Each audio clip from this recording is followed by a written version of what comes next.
Torej, spoštovani, lepo pozdravljeni.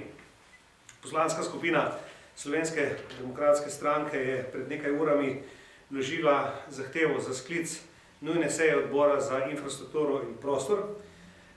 K temu sklicu nujne seje nas je spodbudila včerajšnja nujna tiskovna konferenca ministra za infrastrukturo in prostor, gospoda Sama Omerzela, to se pravi ministra v odstopu, Sama Omerzela.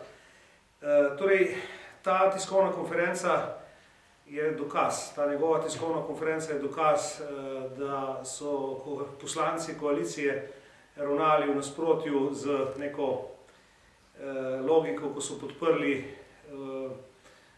nadaljne delovanje tega ministra v vladi, to se pravi, niso podprli naše interpelacije, ko smo zelo enostavno, in jaz mislim, da tudi zelo argumentirano dokazovali, da minister ne loči med upravljanjem javne funkcije in svojimi zasebnimi aktivnostmi v firmah, katerih lastnik je bil.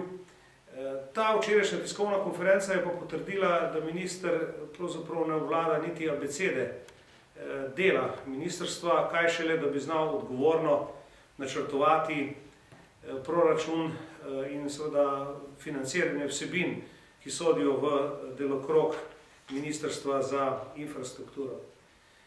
Torej, Zakon o javnih financah pravi, da mora vsak predstojnik neposrednega proračunskega uporabnika oziroma po domače povedano vsak minister znati ob sprejemanju veljavnega proračuna torej to narediti odgovorno in seveda tudi zagotoviti vsa sredstva in da je tudi sam odgovoren potem za zadosti sredstev v okviru proračuna lastnega ministrstva.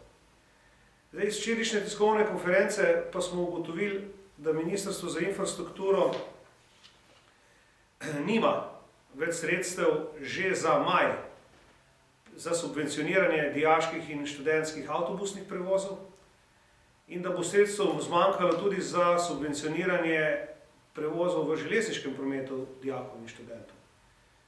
Skratka, gre za izredno neodgovornost ministra, ko je pravzaprav ob sprejemanju državnega proračuna lansko leto, jaz sem potegnil ven magnetogram iz 10. oktobra leta 2013, ko je bil sprejet sedaj veljavni proračun za leto 2014, ko je predstavnik Ministrstva za infrastrukturo in prostor povedal, da so skrbno načrtovali proračun za leto 2014, in je ta proračun ministrstvo na vladi tudi podprlo in ga zagovarjalo v parlamentu. Sedaj nam pa pride maja, 14. maja, se pravi pred polovico leta, minister v javnost z informacijo, da nima dovolj sredstev za najnujnejše zakonsko predpisane naloge in da nima tudi več denarja za nujno vzdrževanje tako cestne kot železniške infrastrukture.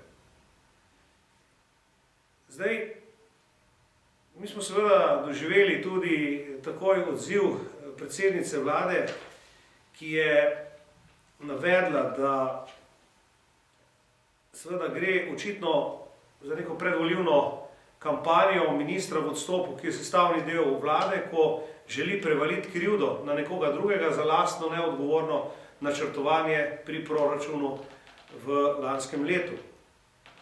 Nedopustno je namreč, da bi se zaradi tega slabega načrtovanja oziroma neodgovornega ravnanja ministra Omerzela znašli dijaki brez subvencioniranih prevozov že prihodnji mesec.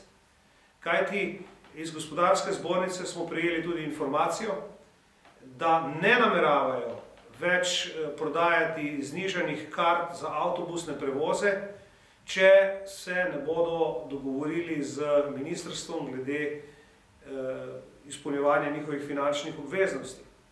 Naj spomnim, da je od septembra leta 2012 vlada, katere sem tudi sam bil minister in pod vodstvom takratnega ministra Zvoneta Černača sprejela odločitev, da se torej subvencionira vse prevoze dijakov in študentov, to se pravi ne glede, to se pravi univerzalno, ne glede na njihov socialni položaj v znatni meri. S tem je bilo doseženih vrsto ciljev.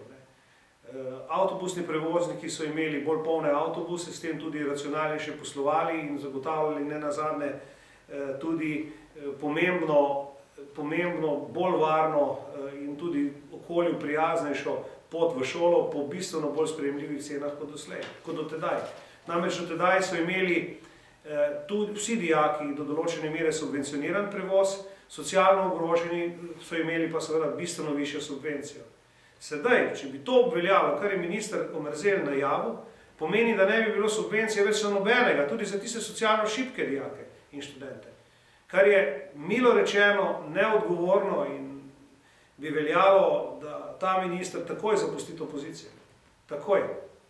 Kajti, takšno sprenevedanje, da si pred nekaj mesecih za en proračun, ki ti ne zagotavlja financiranje nezakonske obveznosti, niti polovico leta, kaj šele celo leto, da smo danes decembra, bi še človek nekako razumel, da jim je pač za en mesec zmanjkalo, da jim je pa zmanjkalo za pravzaprav več kot pol leta, je pa milo rečeno neodgovorno. Zato se bo seveda zgodilo to, da bo moral nekdo očitno v vladi pokriti to slabo delo tega ministra, da bo moral najti sredstvo ali pa povečati primanjkljaj te države. In zdaj smo zopet tudi v določenem programu zmanjševanja presežnega primanjkljaja in vam pride minister in pove, da rabi 115 milijonov evrov sredi leta za nujne naloge. Tudi nenazadnje kakšna praksa bi bila, kajti to bi gotovo povzročilo, da bi prišel z isto idejo še minister za zdravje, pa še kak minister verjetno za bistveno podobne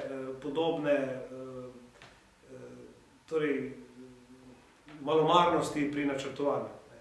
Tako da, seveda, mi bomo na odboru želeli detaljna pojasnila ministra v zvezi s tem, hkrati pa bomo in pričakujemo, da bomo dobili tudi predlagano rešitev, da ne bodo dijaki in študenti, kakor tudi ne nujno vzdrževanje prometne in cestne infrastrukture trpelo v prihodnem obdobju. Zato predlagamo tudi odboru sklep, da odbor za infrastrukturo in prostor državnega zbora predlaga Ministrstvu za infrastrukturo in Ministrstvu za finance, da nemudoma poiščejo rešitev za nemoteno nadaljne financiranje subvencij avtobusnih in železniških prevozov dijakov in študentov ter nujnega vzdrževanja cest in železniške infrastrukture, ter seveda o teh rešitvah poročajo državnemu zboru.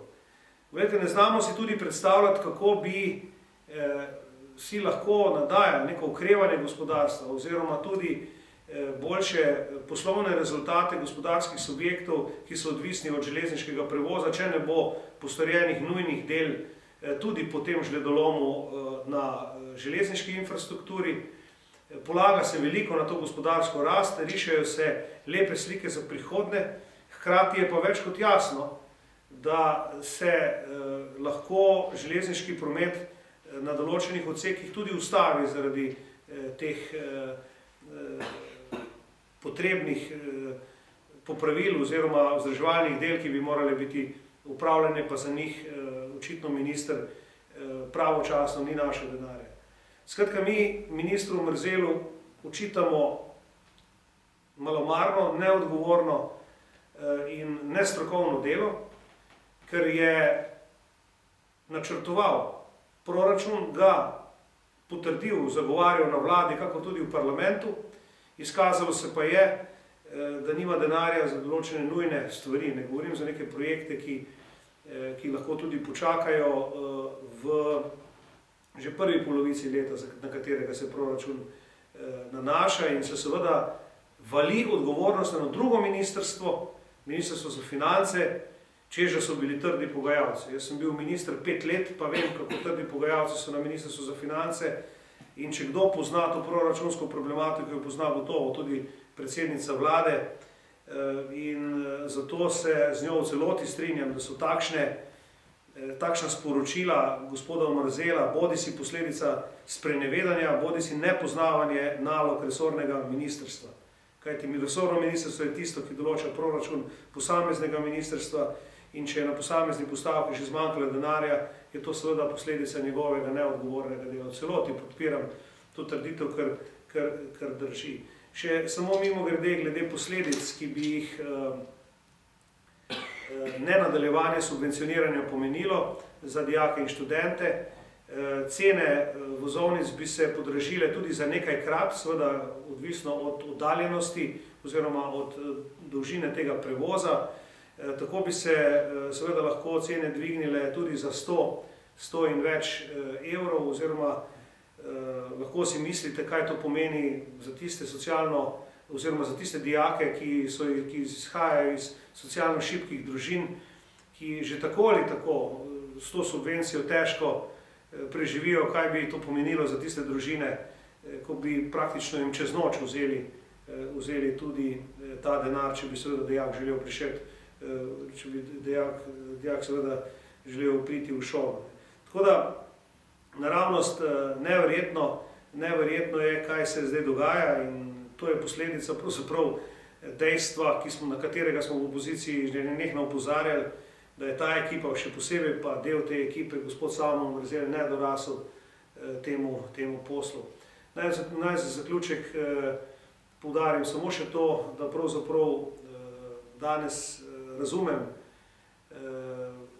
gospoda Gregorja Ficka, ki je odstopil kot odgovoren za tudi vzdrževanje oziroma za gradnjo na področju državne cestne infrastrukture, ker je že takrat, ko je bil ta proračun sprejet, opozoril, da niti približno ne bo dovolj denarja za najnujnejše naloge. Takrat so pravzaprav odgovorni na ministrstvu ocenili, da gre za pretiravanje, danes se pa kaže dejansko realna slika, da je imel poznavalec tega področja prav in da tisti, ki so do nedavnega vzdrževali merilnike slanosti in podobne stvari na avtocestah, ne. In opozarjam tudi ob tem, da se seveda vsi apetiti gospoda Omerzela, namesto da bi se ukvarjal s temi akutnimi problemi, seveda zdaj nanašajo na zamenjavo tako nadzornega sveta kot uprave Darsa.